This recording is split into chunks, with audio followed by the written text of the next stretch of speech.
Pak, selamat siang Pak. Ya, selamat siang Mbak Yuli. Izin Pak, ini kan sudah mendekati Hari Raya Kurban ya Pak ya? Iya. Saya mau tanya nih Pak, kira-kira persiapan ibadah kurban di Masjid Agung sampai hari ini sudah sejauh mana nih Pak? Bisa dijelaskan Pak? Iya. Terima kasih Mbak Yuli. Assalamualaikum warahmatullahi wabarakatuh.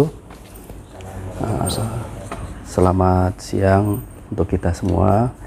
Kami yang diamanahkan oleh Bapak Raja Azmansyah selaku Ketua Masjid Agung Batam dan juga Bapak Asrori selaku Sekretaris Panitia, dan ada Ustadz Mujid di bidang ibadah, dan juga ada Ustadz Rudi di bidang dokumentasi, dan ini adik kami di Kandang Berkah juga selaku panitia teknis di lapangan yang mereka sehari-hari memang skillnya di bidangnya untuk mengurus sapi dan kambing kurban.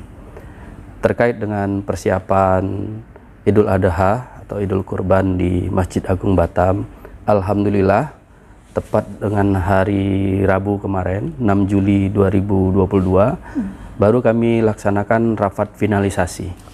Rapat finalisasi itu sebelumnya juga sudah yang ke 1, 2, dan 3 kali rapat terkait persiapan Idul Adha. Itulah yang sudah kita bahas dengan beberapa tim-tim pakar kita, baik dari bidang ibadah, dari juga katakanlah referensi-referensi dari MUI, referensi dari IPIM, itu yang kita kolaborasi terkait dengan persiapan Idul Adha ini. Dan alhamdulillah kita juga sudah ada 6 ekor sapi yang akan berkurban di sini dan 6 ekor kambing. Adapun terkait dengan 6 ekor sapi itu, insya Allah Bapak Haji Muhammad Rudi, Wali Kota Batam, juga akan melaksanakan pemotongan sapinya di Masjid Agung Batam. Iya Pak.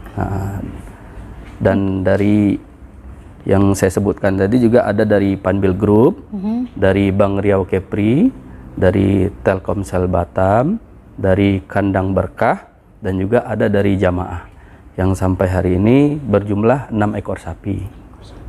Dan kambing juga ada dari PT Perintis Utama Mekar, terus Mazuin binti Hamzah, Muhammad Ikram bin Khalil, Matin Yusuf bin Muhammad Ikram, Muhammad Arifa Yudhistira bin Yudarians, Trisa Afifa Marwa binti Masrul Effendi.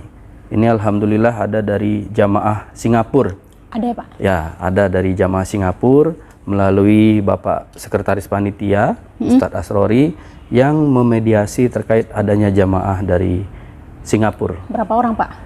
Totalnya ada 4 orang ya, 4 orang yang dari Singapura ya Pak? Dari Singapura ya? 3 orang. Oh, 3 orang, mohon maaf. Mereka datang Pak pas ibadah.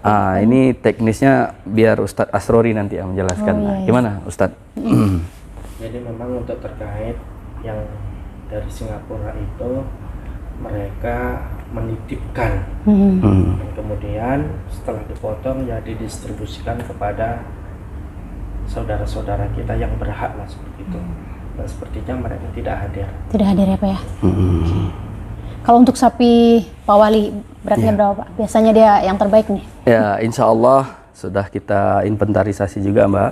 Itu kurang lebih 600 kilo. 600 kilo. Kurang lebih. Ya. Pak, ini kan di tengah-tengah wabah PMK Pak. Gimana koordinasi dengan dokter hewan dan tukang sembelih nanti Pak? Kan kata dokter hewan itu tidak semua bagian dari hewan kurban ini bisa dikonsumsi dan harus dipisahkan gitu Pak. Iya, benar sekali. Terkait dengan stok hewan kurban ya Mbak. Hewan kurban kita ini kebetulan dari Kandang Berkah itu adalah stok yang tahun lalu. Stok yang tahun lalu. Jadi dengan dengan tidak habisnya stok yang tahun lalu, sehingga dari Kandang Berkah ini insya Allah itu bukan dari stok yang kita order sebelumnya, dalam arti stok yang memang insya Allah steril dari PMK tadi. Ya udah dibesarkan di sini ya Pak? Yang dibesarkan di sini selama setahun. Dan makanya saya hadirkan adik kita ini dari Kandang Berkah. Kita juga sudah bekerja sama dengan Dinas Ketahanan Pangan dan Pertanian. Dengan pertanian terkait dengan arahan yang Mbak bilang itu, terkait perawatannya, terkait dengan katakanlah SOP protokol kesehatannya semua dilakukan oleh Kandang Berkah, Mbak. Gitu. Pak, sudah menjadi kebiasaan kalau memang setiap kurban pasti ada kupon yang dibagikan kepada masyarakat, Pak. Iya. Tahun ini udah ada berapa nih Pak rencananya mau dibagikan? Iya, terima kasih. Jadi kita mempelajari terkait dengan efisiensi dan efektivitas pembagian daging kurban. Setelah kita evaluasi dari tahun 2021, kita bersepakat dengan tim-tim teknis di panitia, kita mengikuti hasil dari teknis pelaksanaan distribusi 2021. Karena pada saat tahun 2021 itu kita masih pandemi dan juga kita mengeksekusinya sesuai dengan permintaan proposal yang masuk ke Masjid Agung Batam. Nah, jadi kita menyesuaikan, Mbak, menyesuaikan distribusinya agar tepat sasaran. Nah, jadi kita tahun ini tidak menggunakan kupon. Kita bekerja sama dengan RT RW ataupun pimpinan yang terkait di daerah perumahan terdekat di Masjid Agung Batam dan juga di daerah-daerah hinterland. Contohnya seperti Bagan. Nah, itulah salah satu sasaran kita untuk supaya daging kurban ini tepat sasaran. Ada perkiraan Bang, berapa yang mau kita bagikan nanti itu?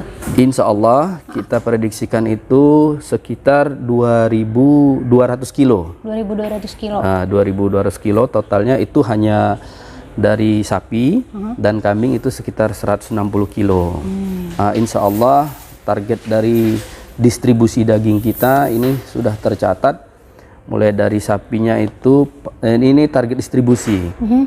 Dari panitia juga ada 95 orang, dari pengurus, imam, LPTQ, narasumber, MUI, LPPM, LPTQ, mu'alaf, itu diperkirakan totalnya itu ada sekitar,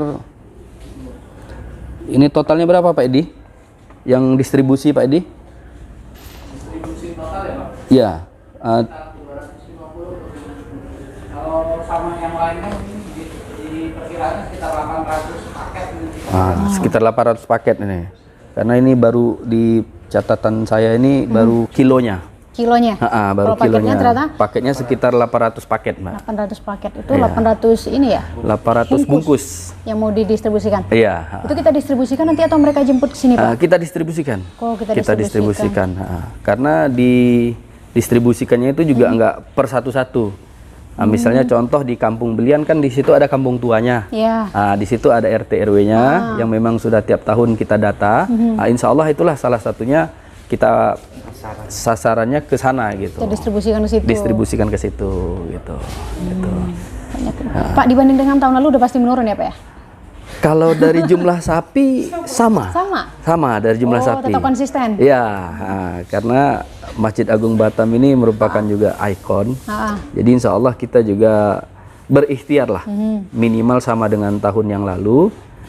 Dan alhamdulillah sampai hari ini tercatat memang jumlah sapi sama ya Pak ya? Ya, Pak, untuk pelaksanaan ibadah kurban kita rencananya akan gelar kapan nih Pak? Insya Allah kita menyesuaikan arahan dari pusat Kementerian Agama, kita laksanakan hari Ahad 10 Zulhijjah 1443 Hijriah. Habis sholat berarti apa? Setelah sholat, itu Bapak Wali Kota Batam juga melalui Muspidah, itu insya Allah akan langsung menuju ke Masjid Agung Batam. Itu perkiraan kalau tidak ada halangan sekitar pukul 8.30 atau pukul 9 lah. Berarti nggak ada lagi antrian di sini yang nunggu daging ya Pak ya? Tidak ada. Ya, dulu kan rame ya. Iya, betul sekali.